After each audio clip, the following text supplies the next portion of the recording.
How does that sound? Great. I will be kicking you out at the end. Yeah? Now, when you make cheese, you start with getting the milk. And we get the milk from a cow, a goat, and a sheep. Sheep, very good. A cow gives you 30 liters of milk a day. A sheep gives you 10 liters, and a goat gives you 3. For 1 kilo of cheese, you will need 10 liters, which is why a goat can be a pain in the butt. All the milk you have goes in big barrels like that, together with rennet, a bacteria made from plant oils that make sure the milk becomes cheese. Without this, won't work. It solidifies the milk, it turns it into a thick yogurt-like substance named gurt, and you throw the herbs in the barrel, the knives turn around, and the double wall heats up to 29 degrees Celsius, which is about 80 in Fahrenheit. And after half an hour, you have your gurt.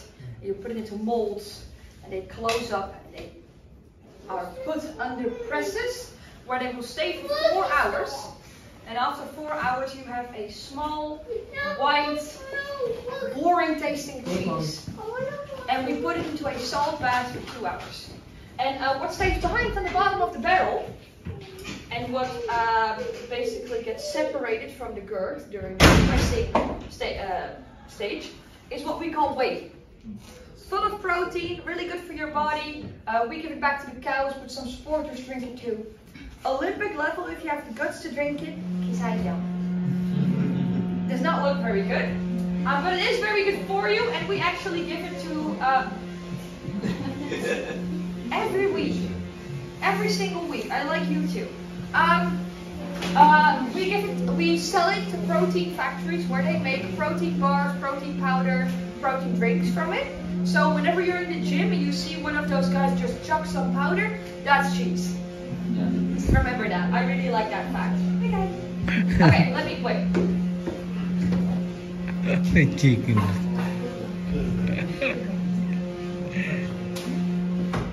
The machines are very loud. Okie dokie. So, 4 hours later, we put them into a salt bath for 2 hours. And the longer a cheese ripes, the more fluid that will dry out and the more salt that will stay behind. So, the older, the saltier a cheese. That's easy, right? Yeah. So, after the salt bath, you're going to need a protection layer, which we put onto the cheese using fluid plastic.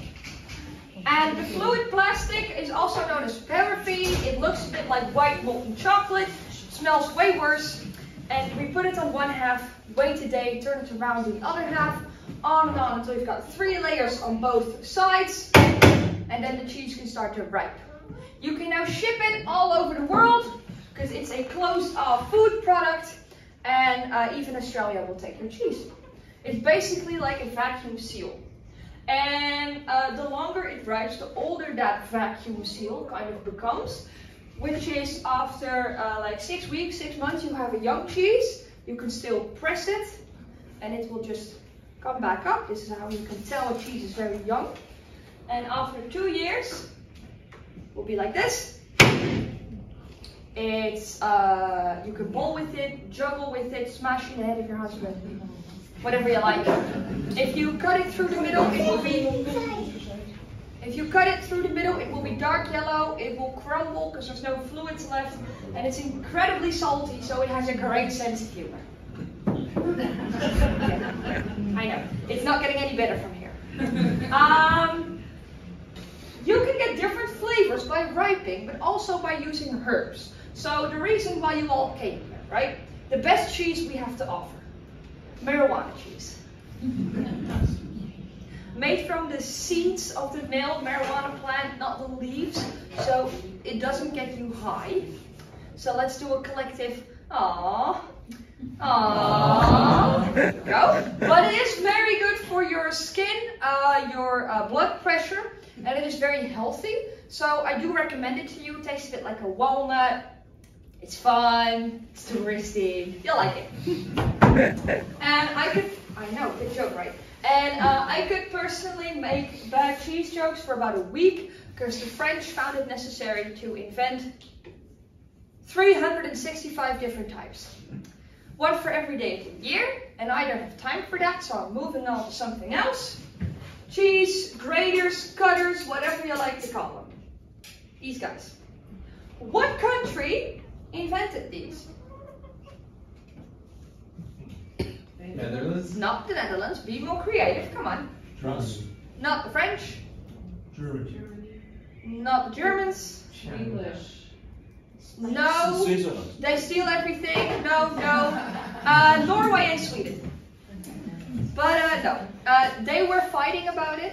You know, who did it. And then we came in at the right time and we stole the idea.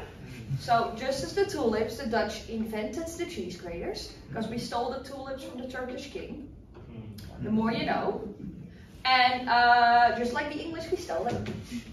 So this one for old cheese, because old cheese tends to break off. It's very fragile, and now it has a little platter to rest on while you cut the slice, and it's very handy. This one's specifically made for young cheese. It doesn't have a knife, so the cheese doesn't stick to it. So once you're grating your cheese, you won't get that you won't get that weird bubbled up shape, and it will actually create a nice thick platter of cheese. And in this one, obviously, grated cheese, parmesan, pizza, lasagna, whatever you like. Or if you're like me, and you're a bit of a stereotypical Dutchman and you're kind of cheap, and you don't like to share, and there's people at your house and you just give them that. And it's all they're getting. And you shouldn't laugh too hard at that joke, because I'm the one giving you cheese later. Now, does anyone have any questions that are cheese related, or meat related, or chicken related? I don't really care. Are we curious about anything? That's very boring. Then we move on. Then I'm going to bow, you're going to applaud, and we move on to the next. Yes, thank you. Yay! Okay, you do need to leave now. So let's see if I can. Okay, there we go. I'm kicking him out.